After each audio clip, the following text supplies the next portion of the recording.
બધા ગોપીઓની ઘરે માખણ ચોરી કરતા, ચોરી કરીને ખેતા, પણ એની ઘરમાં કઈ માખણની અભાવ હતું, અછત હતું. નંદ યશોદાની ઘરમાં કિલ્લા ગાભી 9 લખો ગાભી, કઈ અભાવ હોય દૂધનો, તો ગોપાલ બધાને ઘરમાં જાય ને માખણ ચોરી કરીને ખાય. તો બધા કેવા આવે, જશોદામાં જો તમારે છોકરો મારા ઘરમાંથી માખણ ખાઈ ગયો. જશોદામાં કે આમ કઈ થાય, મારે ઘરમાં કઈ માખણની અભાવ છે, ઓછો છે મારે ઘરમાં, તમારે ઘરમાં ચોરી કરવા જાય, ખોટા મારે છોકરા ઉપર આરોપ નાખો. તમે એક જણા કીએ, બીજા જણા કીએ, ત્રીજા જણા કીએ કે તો મારો કઈ મિસ્ટેક હોય છે. તો એક જણાએ શું કહી કે આવે તમારે છોકરો આવે ને કાનો, તો એને છે ને હું બાંધી રાખીશ, પાછી તમને બોલાવીશ તો તમને માનશો, તમારો છોકરો મારા ઘરમાં ચોરી કરવા આવે માખણ.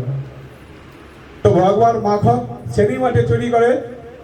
બોલાઈને આનંદ દેવા માટે. મોજ્જેવ માનાધસ્સ મોહી બુદ્ધિ નિવેશસ કુંત્ય અતૌર્ધવ ન સંશય. ભગવાન શું કહે છે? માખણ શેની માટે ચોરી કરે છે? ભગવાન માખણ શું એને મૌન ચોરી કરે છે, મૌન આધત્સ. એ શું કરે છે? બધાને મૌનને હરણ કરી દે છે. આગળ એ ચોરી કરે છે, જશોદામાને કમ્પ્લેન નાખે છે, તમારા છોકરા મારા ઘરમાં ચોરી કરે છે. કેવા આવે છે? પણ કોઈ એક દિવસ જો એની ઘરમાં ન જાય તો પૂછવા આવે, તમારે ખાના કઈ દીવા છે? આવ્યા નથી, આ બાજુ આવતા નથી, કેમ આવતા નથી? તમે ના પાડી. જશોદામાં કે હું શું કામે કહું, એ નથી આવ્યા તો માને કેમ ખબર? તો આવી રીતે બધા કરતા. તો એક દિવસ જશોદામાને એ ગોપી કૃષ્ણને બાંધી રાખ્યા, એ બાંધીને જશોદામાને બોલાવા આવ્યો. જશોદામાં તમે આવો, પોતે આવીને જો તમારા છોકરા કેવો માખણ ચોરી કરે છે. પોતે તો ખાય છે, ખાઈને પાછી શું કરે છે? બધા બાંદરાને બધાને ખાવડાવે. એ કે તમે તો ખાવ. શું કામે ખવડાવે? કે તમને છે ને ઓલા રામ અવતારમાં ત્રેતાયુગમાં તમે ઓલા સેતુ વંદનમાં બહુ મદદ કરી, ત્યારે કઈ ખવડાવ્યા નથી, તો તમે અત્યારે ખાઓ. બધાય બીજાને બધાય ખવડાવે ને એ લોકોને બહુ આનંદ આવે. તેને બાંધી રાખીને જશોદામાને બોલાવા આવ્યો. તો જશોદામાં કે મારે છોકરો તો ઘરમાંથી ગયો જ નથી, આ રહ્યો મારો છોકરો, કાના અહીંયા આવતો બેટા. તો કાના આમ દોડતા આવ્યા. આ રહ્યો અમારો છોકરો, ત્યાં ગયા જ નથી. બોલા કે હું એને એવી રીતે બાંધીને આવ્યો, એ કોઈથી ખોલી ન શકે. એ કેમ થયો? અહીંયા જોવા ગયો તો અહીંયા કૃષ્ણ બાંધેલા છે. એ કે હે કૃષ્ણ, તારો માયા કેવી છે?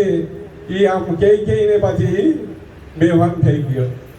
તો ભગવાન શું કરે ને? બધાને આનંદ વર્ધન કરે. ભગવાન એકમાંથી હજારો થઈ શકે ને બધાય પ્રગટ થઈ શકે. જ્યારે ભગવાન ગોચરણમાં જતા, બધાય ગાય વાછરાને લઈને ચારવા જતા, ત્યારે એની ભેગા બધાય ગોપાલક બધાય ભેગા એની જતા ને બધાય ઘરમાંથી નાસ્તા લઈ આવતા. નાસ્તા લઈ આવી અને કૃષ્ણ બધાની વચ્ચે બેહે ને બધાય ગોપ સોખા, સુબોલ સોખા, હા મધુમંગલ બધાય આમ ઘેરીને બેહે. ભગવાન શ્રી કૃષ્ણ વચ્ચે બેહે ને બેહીને જે બધાય ઘરમાંથી લઈ આવે પોતે થોડી ખાઈ દે. ખાઈને ટેસ્ટિંગ ફૂલ હોય ને, બહુ ટેસ્ટફુલ હોય ને, એ કૃષ્ણ જો આ બહુ મજાનું વસ્તુ છે, આ મારે મમ્મી બનાવ્યો, બહુ ટેસ્ટી છે. પોતે ખાઈને પછી એ જ ભગવાન શ્રી કૃષ્ણને મોઢામાં નાખે. તો ભગવાન એ બધા ખાઈ જાય. તો અહીંયાથી બોમ્બાઈ જોવે કે આ શું થાય છે? આ કૃષ્ણ ભગવાન કેમ થઈ શકે? પછી ભગવાન કૃષ્ણ પોતે ક્યાં બેઠા?